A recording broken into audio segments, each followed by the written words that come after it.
Hey les amis, comment ça va? J'espère que vous passez une bonne fin d'année. Et la fin d'année, elle arrive tout droit, puisque demain, nous sommes le 31. Et demain, nous nous retrouvons pour un live spécial. Live que vous voyez la miniature ici. Donc vous l'avez sur la chaîne. N'hésitez pas à donner de la force et à aller mettre un petit like, un commentaire, tout ce que vous voulez. Sur le live de demain, à partir de 21h30, je vous l'ai programmé, il est sur la chaîne. Et vous l'avez aussi dans la description. Donc demain, on va parler de quoi? On va parler du mercato, de l'actualité olympienne. On va parler aussi de l'analyse de ma progression, de la progression de la chaîne. Voilà, nous arrivons pas loin des 20 000 abonnés et pourquoi pas les atteindre en début d'année 2025. Et on va parler précisément de l'analytique de la chaîne. Mais on va pas rester 150 ans dessus, ça sera en fin de live. D'abord, on va parler de l'actualité, du mercato, de l'OM. On va faire pourquoi pas un quiz aussi concernant l'OM et pourquoi pas d'autres jeux ensemble. On va passer un bon moment jusqu'à cette fin d'année 2024 et en espérant que l'année 2025 soit bien meilleure. Alors, trêve le bavardage avec le live de demain. Et maintenant, on va se concentrer sur la vidéo d'aujourd'hui. Vous avez vu dans le titre, tier list de la mi-saison concernant les joueurs de l'OM de cette saison. Je vais faire cette tier list, mais en fin de vidéo. D'abord, on va commencer par du mercato. On va commencer par faire un petit point sur le dossier Lilian Brassier et un autre dossier qu'on va aborder ensemble. N'hésitez pas d'abord à donner de la force à la chaîne, l'abonnement, le like, le dislike, la cloche, les commentaires et les partages si vous avez envie de partager à vos amis, votre famille, à votre petit ami, pourquoi pas. Voilà. Allez les amis, on y va sur quoi? Sur l'introduction, on y va. Let's go cacao, 5, 4, 3, 2, 1, c'est parti.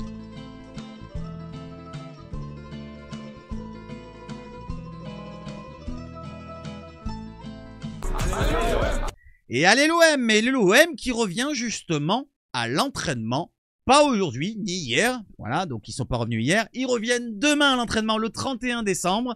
Et le groupe sera de retour le 1er. Donc ils iront fêter en famille le 31 décembre du côté de leur maison, du côté de leurs amis ici et là. Et ils reviendront le 1er pour un entraînement spécial du côté du centre Robert-Louis Dreyfus. Donc un bon retour à tous les joueurs. J'espère qu'ils passeront de bonnes fêtes de fin d'année et qu'ils seront en forme pour le calendrier qui nous attend au mois de janvier, qui va être assez dense. Il y a 5 rencontres, si je me trompe pas. Oui, 5 rencontres au mois de janvier. Donc c'est quand même assez conséquent avec le match de Coupe de France au milieu. Donc je vais énumérer les matchs. Donc dimanche qui arrive, le premier match, le 16e journée qui reprend du côté de la Ligue 1 avec le OM Le Havre du côté du Vélodrome. Donc dimanche sur DAZN 20h45, on sera ensemble pour vivre le match. Samedi 11, le Rennes OM pour la 17e journée sur DAZN à 21h. Donc ça sera sur DAZN encore une fois. Mardi 14, par contre, là la programmation, ça sera sur France 2 et sur beIN Sport 1 pour la Coupe de France et le choc contre Lille. Voilà, j'attendais d'avoir un gros match et on l'a, donc mardi 14. Le dimanche 19 contre Strasbourg au Vélodrome pour la 18e journée sur DAZN. Et encore sur DAZN pour le choc du Sud, Nice OM de la 19e journée, dimanche 26 à 20h45. Voilà le programme. N'hésitez pas, tiens, à me donner vos pronostics pour tous les 5 rencontres. N'hésitez pas dans les commentaires. Allez, on enchaîne les amis avec le mercato et on y va tout de suite parce que sinon la vidéo va être très très longue. D'ailleurs, pour ceux qui sont intéressés juste par la tier list, je vous mettrai dans la description donc le timer de la tier list. Comme ça, vous avez juste à cliquer dessus. Voilà, donc peut-être 10 minutes. Je ne sais pas à combien de temps on va commencer la vidéo de la tier list. N'hésitez pas à cliquer dessus pour regarder la tier list. Mes choix de mes GOAT, de mon GOAT ou mes GOAT peut-être, pourquoi pas. Les très bons joueurs, les bons joueurs, les déceptions, les flops, les moyens et pourquoi pas une autre catégorie. Alors, du côté de Lilian Brassier, l'OM s'active en coulisses selon Espoir du football. Est-ce qu'ils ont des sources? Je ne sais pas en tout cas. Ils nous disent qu'ils s'activent en coulisses pour faire partir Lilian Brassier. On l'a entendu que Lilian Brassier était suivi par Nice, Wolfsburg, Villarreal, Leicester si je ne me trompe pas de club et un autre club de Ligue 1, voire d'autres clubs en Europe du côté de l'Europe totale. Donc Lilian Brassier, il y a beaucoup de concurrence pour le recruter. L'OM donc n'est pas contre un départ, mais par contre lui il veut rester. L'ancien Brestois n'entre plus dans les plans de De Zerbi et Longoria a activé ses réseaux pour lui trouver un point de chute, selon Espoir du football. Il pourrait donc quitter l'OM après seulement 629 minutes sous le maillot phocéen. Et c'est vrai qu'il a plus rejoué depuis son fameux match loupé contre Auxerre. Il est rentré contre Saint-Etienne, mais quelques minutes. Et contre Auxerre, franchement, ça lui a fait beaucoup de mal au caractère, au mental surtout. Comme nous dit Lily des Ballons, je suis tout à fait d'accord avec toi. Seulement, contrairement à Wai, Koné ou Ro, en parlant de Brassier, on ne lui a pas laissé le temps. Donc, ce qui veut dire, contrairement à Wai, Koné et Ro qui sont beaucoup plus jeunes, avec Wai qui a 21 ans, Koné qui a 22 ans et Ro qui a 21 ans, c'est un joueur de 25 ans, hein, Lilian Brassier. Il n'est pas si jeune que ça. Il a une certaine expérience, comme nous dit Lily, qui avait le mental pour être un cadre à Brest. Il était cadre à Brest, Mais à l'OM, le contexte est totalement différent. Je vous l'avais dit, il y a beaucoup de joueurs peut-être qui n'arriveront pas. Le contexte est complètement compliqué à passer du côté de l'OM. Il y a un cap à passer. Et Lilian Brassier, j'ai l'impression qu'il n'y arrive pas. Et c'est justement son mental qui semble être léger pour l'OM, comme nous dit Lily Ballon. Et je suis tout à fait d'accord. On va voir maintenant du côté de la Provence qui nous précise que l'OM privilégie un transfert plutôt qu'un prêt pour Lilian Brassier. On en a parlé avec Foot Mercato, il nous a informé ça il y a 3 jours. Mais derrière une précision, c'est le domaine du transfert. Combien va s'élever le transfert qu'on accepterait du côté de l'OM pour laisser partir Lilian Brassier? L'option d'achat destinée au stade brestois s'élève à 11 millions d'euros. Et l'OM ne veut pas perdre un seul centime. Donc, cette somme-là des 11 millions d'euros qu'on va devoir donner à Brest en fin d'année, eh ben, c'est la somme qu'on réclame du côté de l'OM. Somme que souhaite récupérer l'OM en cas de départ du défenseur. Lilian Brassier, pour l'instant, il ne veut pas partir. Il n'a pour l'instant jamais soufflé des envies d'ailleurs au trio de Zerbi, Benassia et Longoria. Donc lui, il ne veut pas partir. Par contre, il peut changer d'avis au bout d'un moment s'il voit qu'il n'a pas de chance au début du mois de janvier, parce qu'il va avoir des matchs avant la fin du mercato qui se termine le 3 février. Donc il aura totalement le temps de le faire partir. Si tout devait rester là, par contre, qui devrait rester à l'OM, je parle de Lilian Brassier qui veut prouver sa valeur, eh ben, il aura encore 6 mois derrière pour prouver sa valeur, pour rester à l'OM et qu'il soit recruté du côté de l'OM. Donc, Lilian Brassier, voilà le petit point sur le dossier Lilian Brassier. Et maintenant, on part sur un autre dossier, puisqu'on part sur le dossier Ismaël Koné. Alors, Ismaël Koné, il y avait cette information-là que j'ai vue, mais je ne voulais pas en parler. Je vais en parler un petit peu, même s'il faut prendre avec de grosses pincettes cette information-là, qui nous vient de Tutto Mercato Web, média italien. La Lazio de Rome serait intéressée par Ismaël Koné. J'en avais parlé dans les vidéos de la semaine dernière avec Gazzetta dello Sport qui en parlait, ou Corriere dello Sport, un média comme ça. Il nous avait pas donné de somme exacte. Et là, on parle de 11 millions d'euros pour un prêt avec option d'achat de 11 millions d'euros. C'est le prix à peu près où on l'a acheté. Je crois que c'est 12 millions d'euros qu'on l'a recruté du côté de Watford. Donc, la Lazio voudrait se le faire prêter. Voudrait se faire prêter, Ismaël Koné. Et je ne sais pas si l'OM accepterait de le faire partir pour un prêt avec option d'achat de 11 millions d'euros. Sachant qu'on l'a acheté 12 millions d'euros, ça m'étonnerait fortement. Voilà, moi je mets beaucoup de guillemets sur cette rumeur-là concernant Ismaël Koné. Ensuite, du côté justement d'Ismaël Koné, si imaginons il y a un départ d'Ismaël Koné, il y a toujours la rumeur Pogba qui traîne. Et rumeur Pogba, il y a un truc qui vient de tomber, j'avais pas vu, il y a 2-3 jours. Paul Pogba devrait subir une opération du genou au Costa Rica. Alors, est-ce que c'est important? Je ne sais pas, en tout cas, je me suis pas renseigné plus que ça. Le Français est arrivé vendredi dernier afin de se faire opérer dans une clinique très réputée de la région d'Escazú. On va voir un petit peu la suite de cette information-là, si c'est vraiment du concret, et si vraiment, l'OM est dessus Paul Pogba. On va suivre ça de très près. Allez les amis, le mercato est terminé. Voilà, je vous l'ai fait assez rapidement, et maintenant, passons sur la tier list. On y va? Let's go. Tier list. On y va. Alors la tier list, vous avez tout l'effectif olympien, il y a même les jeunes. Alors on va aller très rapidement, je vous montre toutes les catégories. Nous avons les non notés, donc ceux qui n'ont pas eu beaucoup de temps de jeu, ou qui n'ont pas eu leur chance, comme les jeunes, on va les mettre sûrement dans les non notés, ou les joueurs qui ont été blessés en début de saison, comme Moumbagna. Ensuite, les flops, voilà, les flops totales. Voilà, je vous en ai énuméré un, c'est Lilian Brassier, je pense qu'il peut faire partie des flops. Les décevants, voilà, on va en parler tout à l'heure quand je vais décrire un petit peu la chose. Les moyens, les bons, les très bons et les goths. Voilà un petit peu toutes les catégories. N'hésitez pas à me dire si vous êtes satisfait de mes choix. C'est mes choix personnels, chacun a ses choix personnels. N'hésitez pas à me donner les vôtres dans les commentaires. J'essaierai de vous mettre cette tier list là dans la description. Si vous pouvez cliquer sur le lien et vous pouvez faire de votre côté, ou alors vous me le faites dans les commentaires, votre propre tier list avec les joueurs que vous voulez. Si vous voulez pas mettre tous les jeunes, n'hésitez pas à mettre les joueurs que vous voulez. Allez, on va mettre les non notés. On va commencer par le bas de la liste et on ira jusqu'au haut, jusqu'au GOAT. Voilà, jusqu'au GOAT ou au GOAT au pluriel. Allez, on va mettre Moumbagna. Donc Moumbagna, allez, on le met en non noté directement. Voilà, il n'a pas eu sa chance puisqu'il a été blessé en début de saison.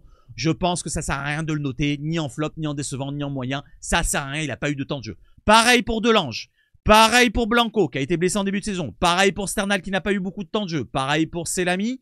On va dire, on va chercher tous les jeunes. Comme ça, c'est vite réglé. Pareil pour Gaël Lafont. Pareil pour Abdallah. Qui c'est qu'on peut mettre dans cette liste-là? Pareil pour Bakola. Mbemba, pareil, on va pas le noter, puisqu'il n'a pas eu de temps de jeu.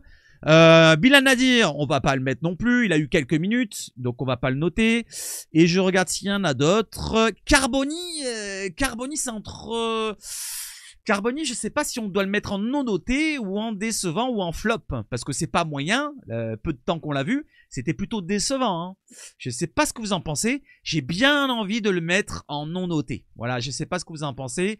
Bon, Carboni, je vais le mettre en non noté. Allez, pour respecter un petit peu la valeur du joueur, on va le mettre en non noté. Voilà, pour les non notés, je pense qu'on est bon, à moins que j'en oublie un. Je vais regarder un petit peu.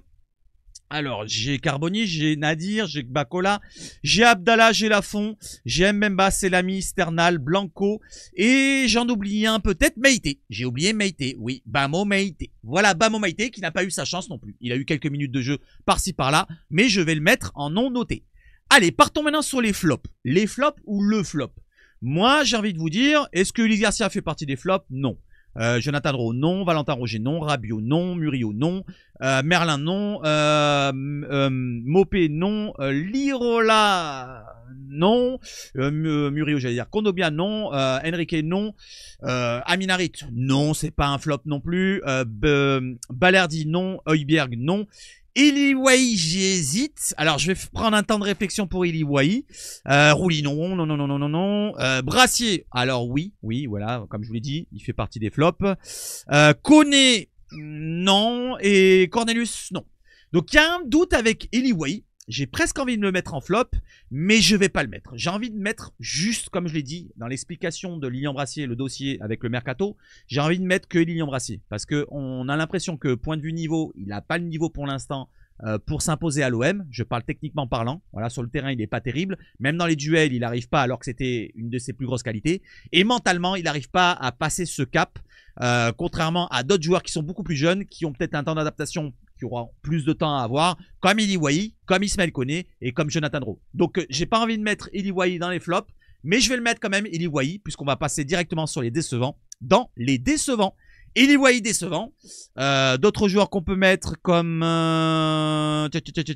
Ismaël Koné, j'ai envie de le mettre en décevant pour l'instant. Pour le peu de fois qu'on l'a vu, on s'attendait à beaucoup de qualité pour lui, mais pour l'instant, il n'a pas montré sa valeur. Même s'il n'a pas eu beaucoup de temps de jeu avec ses blessures à répétition, on va le mettre dans les... pas dans les flops, pardon. Non, pas dans les flops, dans les décevants. Décevants pour Ismaël Koné. C'est pas être rédhibitoire de dire qu'il est décevant. Il peut se reprendre et sur les 6 mois qui restent de la saison, peut-être qu'il nous sera un très bon, voire même goth. Pourquoi pas? Donc pareil pour Eliwai, il peut reprendre le dessus. Pareil pour Lilian Brassier, hein. C'est pas rédhibitoire, c'est pas une estimation et un bilan final de la saison puisqu'il lui reste la demi-saison. Donc on reste avec ce choix-là. Il nous reste peut-être un autre choix en décevant. Est-ce qu'on va prendre un troisième? J'ai presque envie de mettre Lirola. Alors Lirola, il a fait une belle prestation contre Lyon. Voilà, il nous marque le but. Merci Lirola. Mais par contre, le reste des rentrées qu'il a fait, c'était un petit peu délicat. Et la dernière prestation que je m'en souviens, c'était contre Auxerre. Je parlais de William Brassier. Et contre Auxerre, lui aussi, il était à la ramasse. J'ai envie de mettre Lirola dans les décevants. Voilà, donc Lirola, décevant pour ma part. Les autres joueurs, je pense que on peut en rester là pour les décevants. Je pense que d'autres joueurs ne sont pas décevants pour ma part. Même Aminarit, certains vont mettre peut-être décevant, mais moi j'ai pas envie de le mettre décevant. Allez, partons maintenant sur les moyens. Les moyens, je vais prendre Ulysse Garcia. Ouais, Ulysse Garcia, je trouve que j'estime que point de vue qualité qu'il a, il peut pas faire beaucoup plus. Et de ce qu'il a montré pour remplacer Merlin quand il était absent sur blessure, je trouve qu'il a montré de bonnes prestations, de moyennes prestations, moins bonnes aussi parfois. Donc on va le laisser dans la moyenne pour Ulysse Garcia. Il nous a rendu service contre Lyon, pareil que Lirola. Mais par contre derrière, il a plus prouvé dans la durée avec l'absence de Quentin Merlin. Donc bravo à Ulysse Garcia. Ensuite, Cornelius, pour le peu de temps de jeu qu'il a montré, je trouve qu'il a fait de bonnes prestations, de moyenne aussi. On va le mettre dans moyen. C'est pas bon, voilà, c'est pas très bon, c'est encore moins goth, mais moyen, ça mérite pour Derek Cornelius pour ses débuts. Ensuite, on a qui? On a d'autres joueurs et j'ai envie de mettre pratiquement toute la défense. Alors vous allez me dire, ah t'es dur avec les défenseurs, mais j'ai envie de mettre Balerdi. Pour ma part, Balerdi pour l'instant, il a vécu un début de saison difficile avec les absences par blessure, avec la sélection à l'Albier Céleste. Il était revenu, ensuite il était sanctionné par un carton rouge face à Lyon. Et j'ai envie de dire, contre Paris, il a eu un match délicat à gérer. Contre Auxerre, il a eu un match délicat à gérer. Et j'ai envie de dire que Balerdi se reprend depuis quelques temps quand on est repassé en défense à 3. Pareil pour Kondogbia. Donc j'ai envie de mettre même Kondogbia dans les... pas dans les décevants, pardon. Dans les moyens. Putain, j'arrête pas de perdre la tête. Dans les moyens. Pareil pour Kondogbia. Et pareil pour Murillo, qui était presque à la limite d'être dans les bons. Pour ma part, Murillo, j'ai presque envie de mettre dans le bon, mais je vais le laisser. Pourquoi je le laisse dans moyen? parce que la défense, elle encaisse beaucoup trop de buts depuis le début de la saison. Même si ça va mieux depuis 4-5 matchs, j'ai envie de les mettre dans les moyens. Ça, c'est mon choix personnel. N'hésitez pas à me donner votre choix à vous. J'ai pas envie de les mettre dans les bons. Maintenant, partons sur les bons, justement. Alors, dans les bons, on va partir. Vous allez me dire, Harit, est-ce qu'il mérite d'être bon? Pour moi, oui. Pour ma part, Harit, de ce qu'on a vu, il fait partie des bons. Il a été très bon au début de saison. Il a eu un creux quand l'OM a été un petit peu moins bien après le match de Nice. Et il a eu un creux comme tout le monde, mais derrière, il a été blessé. Il a été suspendu après le match de Paris, il a été blessé. Donc, est-ce que c'est le mettre dans les décevants? Non, ça ne mérite pas d'être décevant. Moyen, c'est limite moyen, moyen bon. J'ai envie de le mettre bon pour le récompenser de son début de saison qui a été très bon pour ma part à Amin Harit. Certains vont me dire, oh, t'es trop gentil avec Amin Harit. Non, je suis dans mon choix personnel. Donc Amin Harit, pourtant je l'ai beaucoup critiqué par le passé dans son manque de statistiques, mais en début de saison, il a marqué 2 buts, 3 passes décisives en 9 rencontres. C'est très peu de rencontres pour pas mal de stats. Donc bravo à Amin Harit pour ses prestations quand il était sur le terrain. Par contre, quand il n'est pas sur le terrain, bah, ça sert à rien de le critiquer. C'est pas parce qu'il n'est pas sur le terrain qu'il ne mérite pas de jouer. Donc on verra quand il rejouera. S'il est mauvais, eh ben, je le passerai en moyen, voire en décevant. Les autres joueurs ont eu du temps de jeu, que ce soit Murillo, Kondogbia ou Balerdi, mais eux ont fait des prestations moyennes par moment. Donc bon pour Amin Harit.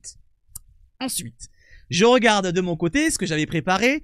On a un joueur qui n'a pas eu beaucoup de temps de jeu, mais le peu de temps de jeu qu'il a eu, il a pris à bon escient et je trouve qu'il a fait de bonnes prestations. C'est Jonathan Rowe. Jonathan Rowe, il nous a rendu de fiers services et à chaque fois qu'il rentre, on a l'impression que c'est un détonateur. Voilà, il y a eu certaines rencontres qu'il a été délicat aussi, comme le match face au Auxerre. Il était titulaire si je ne me trompe pas. Donc je vais mettre en avant Jonathan Rowe pour ses rentrées qui ont été correctes. Il n'a pas eu beaucoup de temps de jeu. Il aurait mérité avoir plus de temps de jeu par rapport à Luis Enrique quand il était moins bien Luis Enrique. Mais de ce qu'il a montré Jonathan Rowe, je trouve que pour un début de saison, dans un nouveau championnat, avec une nouvelle équipe, avec un nouveau contexte pour lui, pour un jeune joueur, je trouve qu'il a montré de belles choses. Ensuite, on a quoi comme joueurs qui ont fait un bon début de saison? On a Quentin Merlin. Alors, au début de saison, c'était très bon. Voilà, il nous a apporté de la nouveauté dans son rôle hybride. Il a eu un laps de temps par la blessure où il a eu du mal à revenir. Quand il est revenu, il était un peu moyenasse. Et là, depuis quelques matchs où l'OM est bien, on le retrouve, le bon Quentin Merlin, sur son côté gauche. En tant que piston gauche, je vais le mettre dans bon. Donc, s'il continuait sans sa blessure, ça aurait été très bon, je pense. Voire Goth. Ça dépend ce qu'il aurait montré encore plus en avant. Un autre joueur qu'on va mettre en bon, c'est un joueur qui vient d'arriver, c'est Adrien Rabiot. Adrien Rabiot qui a commencé mollement, voilà, on va pas se le cacher. On attendait beaucoup plus dans ses premières prestations, avec le match face à Paris, avec les autres matchs avant et après. Il a pris un petit peu du poids dans l'équipe et en changeant de système, depuis qu'on a changé de système, j'ai l'impression qu'il y a plus d'importance pour Adrien Rabiot. Il a marqué un but en championnat contre Saint-Etienne, il a marqué un but en Coupe de France contre Saint-Etienne. Donc Adrien Rabiot monte en puissance. Je vais pas le mettre en très bon parce qu'il y a d'autres joueurs qui méritent plus que lui, mais je vais le mettre en bon et pas loin d'être très bon. S'il continue comme ça, il sera en très bon et s'il continue encore comme ça, encore plus, ça sera pourquoi pas un des goats de la saison. Voilà pour mon avis pour Adrien Rabiot. On passe à un autre joueur qui a bien récupéré et qui est dans sa meilleure forme, c'est Valentin Rongier. C'est un battant, c'est un guerrier. En début de saison, il avait été essayé en latéral droit, ça n'avait pas fonctionné contre Nice et contre Lyon. Quand il a été replacé dans l'axe, la deuxième mi-temps contre Lyon, je me suis dit c'est là qu'il doit jouer. Je l'avais dit plusieurs fois. J'avais pourquoi pas fustigé envers De Zerbi qui voulait le replacer en latéral droit. Et quand il a replacé dans le cœur du jeu, dans ce système, ça lui convient parfaitement. Avec Højbjerg à ses côtés, avec Rabiot juste au-dessus de lui, Rongier est revenu en pleine forme et c'est un des régulateurs de notre équipe, le métronome de notre équipe. Et il l'a dit De Zerbi plusieurs fois dans la conférence de presse. Donc je vais le féliciter pour une bonne demi-saison pour Valentin Rongier. Il n'était pas loin de très bon. S'il n'avait pas été placé en latéral droit en début de saison et qu'il avait fait de bonnes prestations comme il le fait là actuellement, il aurait été très bon assurément comme Rabiot. Et j'enchaîne avec un autre bon, c'est la surprise Neal Maupay. Neal Maupay avait débuté bien franchement avec son but face à Nice, si je ne me trompe pas. Et ensuite, il avait un creux un petit peu, l'exclusion face à Angers, les matchs un petit peu délicats, un petit peu comme l'OM qui était moins bien. Mais il est bien revenu et lui aussi fait de belles prestations. Il a enchaîné les passes décisives, les buts, il n'est pas encore assez efficace à mon goût, mais il fait beaucoup de travail, Neal Maupay, plus qu'un Eli.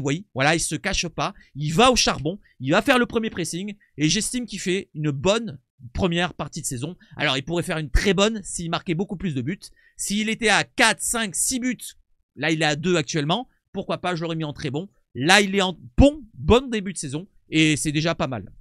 Maintenant, est-ce qu'on va passer sur les très bons? Je pense qu'on va passer directement sur les très bons. Et on va commencer par mon joueur que je préférais en début de saison, c'était Pierre-Emile Højbjerg. Il a un petit peu descendu de son estal. J'aurais presque mis en GOAT s'il avait continué dans le même tonneau que le début de saison qu'on avait commencé avec lui.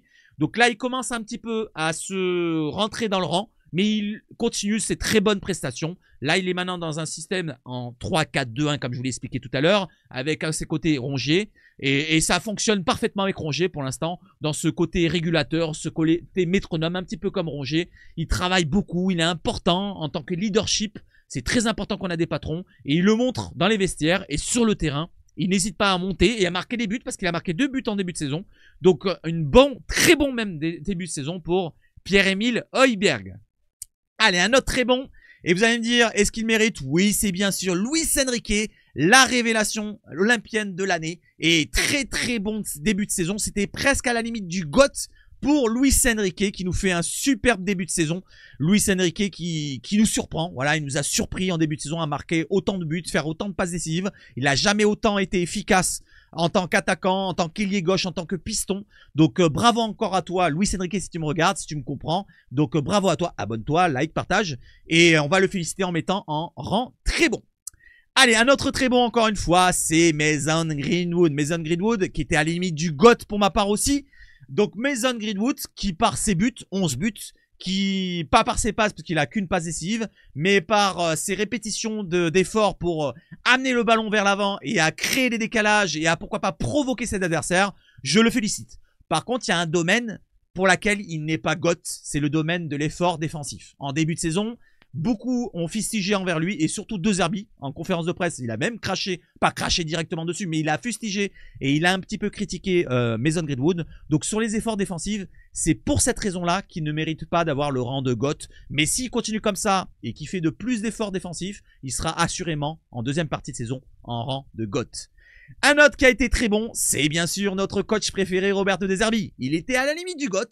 Ça c'est pour le match contre Paris, le match contre Auxerre, le match contre Reims, les matchs à domicile où ça n'a pas fonctionné. Ce n'est pas que de sa faute, mais on va pas le mettre en GOAT parce que si, bien sûr, si seulement si, on avait gagné tous ces matchs-là, on a été pas peut-être à gagner contre Paris, mais au moins qu'il y aurait eu une prestation honorable, je pense qu'il aurait été assurément en GOAT. On n'est pas loin du GOATesque pour De Zerbi pour une demi-saison franchement très réussie pour sa part. On est deuxième du championnat. On est en Coupe de France encore qualifié. Contre Lille, ça va être compliqué, mais on est encore qualifié. Donc pour De Zerbi, il mérite un rang de très bon, presque à la limite du GOAT. Donc on en a 3 à la limite du GOAT. Højbjerg ne mérite pas d'être à la limite du GOAT. Il est plus à la limite d'être dans le bon actuellement. Mais on va dire que les 3 autres que j'ai cités comme Enrique, Mason Greenwood et Roberto De Zerbi étaient à la limite du GOAT. Voilà, il manquait un petit point. Et le seul GOAT que j'ai envie de mettre en avant, vous le savez très bien, c'est Geronimo Rulli. Voilà, à part sa petite bourde qui n'a pas été franchement de grosses conséquences à Toulouse avec ce but encaissé où il sort de son but très loin à 40 mètres de son but et il se fait prendre de vitesse par l'attaquant. Voilà, il a quitté son but. Voilà, à part cette erreur-là, il a fait quelques petites erreurs de main, voilà, sur des frappes de loin où il a eu du mal à capter le ballon. Mais franchement, Geronimo Rulli, c'est notre meilleur recrue. Je parlais des Pierre-Emile Højbjerg en début de saison, mais c'est notre meilleur recrue. Geronimo Rulli, recruté pour 2, 3, 4 millions, je ne sais plus exactement, du côté de l'Ajax. On ne s'attendait pas à ce qu'il soit aussi fort. Franchement, j'ai été surpris. C'était un bon gardien. J'ai pas critiqué le niveau de Geronimo Rulli. J'attendais de voir sur le terrain ce qu'il a nous montrer. Et franchement, ce qu'il nous montre, franchement, j'ai envie d'applaudir Geronimo Rulli. Voilà les amis pour mon petit tier list, ma petite tier list. N'hésitez pas à me dire ce que vous en pensez. Donc, Geronimo Rulli en GOAT. Le rang des très bons, on en a 4. Le rang des bons, on en a 6, si je me trompe pas, ouais. Avec Harit qui était à la limite du moyen. Hein. Voilà, j'ai presque envie de le mettre en moyen là, mais je vais le récompenser. Voilà, pour tout le passé qu'on a avec lui, Amine. Les moyens, on en a 5. Les décevants, on en a 3. Le flop, on en a qu'un, Guillaume Brassier. Attention à son départ, pourquoi pas. Et les non notés, on en a une ribambelle avec tous les jeunes. Mbemba en plus, les gardiens, et Moumania et Meïté. Moumania pour sa blessure et Meïté pour le choix de De Zerbi. Voilà les amis, je pense avoir tout abordé avec vous en termes de tier list. N'hésitez pas à me dire ce que vous en pensez, est-ce que vous êtes d'accord avec moi. Si vous n'êtes pas d'accord, à vous de me le mettre dans les commentaires en restant respectueux. C'est mes choix personnels, voilà, j'ai le droit de dire ce que je veux. Et peut-être qu'on en fera ensemble en live, voilà, pourquoi pas de tier list. Voilà, allez, une petite boutade pour terminer cette vidéo-là. Regardez bien, hop, le logo de l'OM, là, vous le voyez à l'envers, voilà, du club de Wambai, un club nigérian, ou au Niger, pardon, qui a un logo qui nous rappelle étrangement celui d'un autre club, c'est l'OM. Voilà, ils ont enlevé l'étoile, ils ont retourné le logo de l'OM, vous le voyez, et ils ont mis le logo de l'OM en tant que logo de Wambai. En tout cas, merci en tout cas à cette petite anecdote. Voilà les amis, j'espère que vous avez apprécié la vidéo. Elle a été assez longue si vous l'avez regardée jusqu'au bout, 25 minutes. Mais pour ceux qui ont été intéressés que par la tier list, ça a été beaucoup plus court. Je vais vous souhaiter de passer une excellente journée de 30 décembre. Demain, peut-être pas de vidéo le matin, mais on se retrouve le soir pour le live. Je vous remets la miniature. Vous avez dans la description le live. N'hésitez pas à y aller, mettre un commentaire dans le chat. N'hésitez pas à mettre un like, à vous abonner, à liker, disliker, tout ce que vous voulez. Mais n'hésitez pas à venir demain, les plus nombreux possible, qu'on passe un bon moment ensemble avant la fin d'année 2024 et le début d'année 2025. On fêtera ça ensemble avec quelques jeux. Comme ça, on passe un bon moment. Allez, je vous souhaite de passer une excellente journée encore une fois. Vive le foot chez Seb H-Foot. Oula, j'ai du mal ce matin. Et surtout, allez l'OM.